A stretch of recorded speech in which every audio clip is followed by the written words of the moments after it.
नमस्ते भाई सबको। तो भाई एलन मेजर 5 हो गया भाई, ठीक है। और जहाँ जैसे मैंने सोचा था भाई, एकदम सही सोचा था।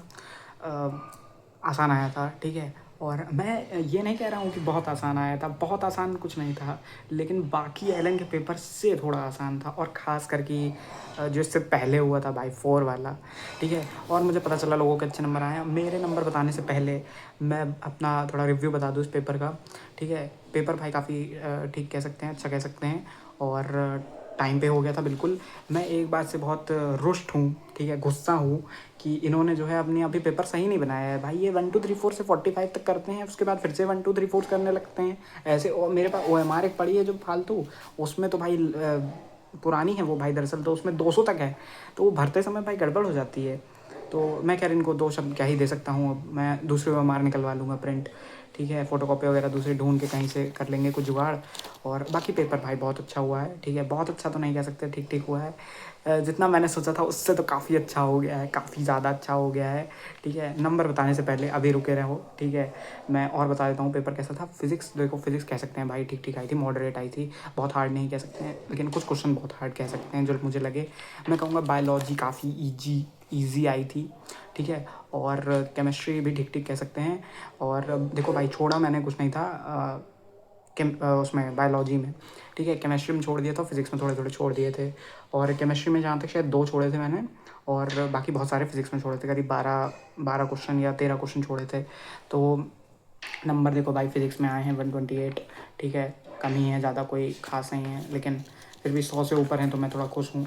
और केमिस्ट्री में आए हैं 142, इसमें थोड़े ठीक आए हैं। इसमें 2 छोड़े थे मैंने और बाकी थोड़े गलत हो गए थे, हिसाब लगा लेना कितने गलत हुए थे। और भाई जो गलत हुए थे मुझे लग रहा है वो गलत होने नहीं चाहिए थे, लेकिन अभी फिर मैं उसको एनालाइज़ करूँगा।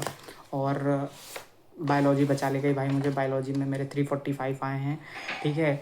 और जो भी मेरा गलत हुआ है ना भाई, मैं बता रहा हूँ बहुत सिली मिस्टेक हुई है। जो क्वेश्चन आया था कि सेल कितने होते हैं अगर बैरिटस जो एम्ब्रियो सैक में होता है उसमें, तो भाई अब मेरा ऑटोमेटिक दिमाग सेट है भाई एम्ब्रियो सैक, क्योंकि उसमें PYQ बहुत सारे हैं। देखो बात ऐसी है, उस पर PYQ बहुत सारे हैं, तो वो सीधे लगा देता हूँ मैं कि 8 न्यूक्लियस और 7 सेल। तो मैंने वही पहला ऑप्शन उन्होंने दिया ही वही भाई, वो फंसाने के लिए दिया है उन्होंने पहला ऑप्शन वही दिया था और वो मैंने लगा दिया, वो गलत हो गया। क्योंकि इसमें अगर अपैरेटस में पूछा था तो कुछ नहीं कर सकते हैं, वो गलत हो गया तो हो गया। बाकी तो पेपर में टोटल मेरे मार्क्स आए हैं 615, ठीक है। मैंने तो एक्सपेक्ट करा था भाई 550 आ जाए, मैं तो भगवान का शुक्रिया करूँगा। 615 आ गए, ठीक है भाई। रैंक उम्मीद अच्छी आ जानी चाहिए। अब मेरे पास एलन का है तो है, नहीं तो कोई बता देना भाई कमेंट में रैंक कितनी आएगी मेरी। और भाई इसका पहला वाला क्वेश्चन हो नहीं रहा था यार मुझसे, अब पता नहीं क्यों नहीं हो रहा था। मैं इसको देख लूँगा कैसे होगा ये। और भी कुछ क्वेश्चन है भाई, अच्छे अच्छे क्वेश्चन थे, इन्होंने बढ़िया बनाया था। और पहले तो मैं सोच रहा था कि पेपर ना लगाऊं, फिर मैंने कहा कि लगा लेते हैं भाई, क्या क्यों टालना भाई, मौत जब आनी है एक दिन तो क्या ही कर सकते हैं। और बाकी पेपर अच्छा था, पेपर लगा सकते हो भाई। और अब भाई अब जैसे नंबर आ गए हैं तो बंदा खुश है थोड़ा सा। तो अभी मैं थोड़ा चिल करूँगा, थोड़ी देर बैठूँगा और फिर कुछ खाऊंगा पीऊँगा। रात का नाश्ता कौन सा होता है, डिनर करेंगे रात का, और फिर एनालाइज़ करेंगे इसको। और फिर मुझे इस पेपर को लगाने के बाद ये पता चला कि मुझे केमिकल कोऑर्डिनेशन वाला चैप्टर जूलॉजी का 11th क्लास का लास्ट, वो रिवाइज़ करने की ज़रूरत है। और थोड़ी सी ऑर्गेनिक रिवाइज़ करने, ऑर्गेनिक तो क्या ही, इनऑर्गेनिक रिवाइज़ करने की ज़रूरत है। और ख़ास करके कोऑर्डिनेशन कंपाउंड उसमें भी, तो वो मुझे पहले भी रिवाइज़ करना ही था। तो मैं कर ही रहा था, इसको लगाने से पहले मैं वही रिवाइज़ कर रहा था। फिर मैंने कहा लगा लेते हैं पेपर, क्या क्या कर सकते हैं।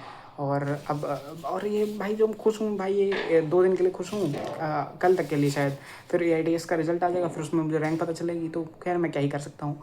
फिर दूसरा एलन का टेस्ट हो जाएगा भाई, वो लगाना पड़ेगा, उसमें कम आ जाएंगे। बस यही चलता रहता है, साइकिल रिपीट होती रहती है, ज़्यादा कम होता रहता है। कोई दिक्कत की बात नहीं है भाई, जिसके कम आ रहे हैं कोई परेशान नहीं होगा। और पढ़ते रहो भाई, बेस्ट ऑफ लक है सबको मेरा, ठीक है। और भाई देखो, आज तुम्हारे अगर नंबर कम आ रहे हैं और तुम पढ़ते रहोगे तो किसी दिन तुम्हारे ज़्यादा भी आएंगे। और मैं कहूँगा कि ज़्यादा परेशान नहीं होना चाहिए, ठीक है। परेशान देखो भाई, अगर तुम परेशान हुए तो कहानी ख़त्म हो जाएगी। परेशान नहीं होना है, ठीक है। पढ़ते रहना है। अब ये नहीं कि परेशान नहीं हो तो पढ़ भी नहीं रहे हो, पढ़ते रहना है, लेकिन समझ रहे हो ना, परेशान नहीं होना है। और बस बेस्ट ऑफ लक सबको। और अपने नंबर कमेंट में बता देना भाई। और लोग बताते नहीं है भाई अपने नंबर, परेशान नहीं हुआ करो भाई। मैं किसी को शेम नहीं करूँगा कि तुम्हारा नंबर कम आया तुम बेवकूफ़ हो, ऐसा कुछ नहीं करना है भाई। सबके नंबर सबकी मेहनत से आते हैं, तो कोई परेशान नहीं होगा। अपने नंबर कमेंट में बताएंगे सब लोग, ठीक है। और बेस्ट ऑफ लक, नीट का पेपर पास आ रहा है। जय हिंद।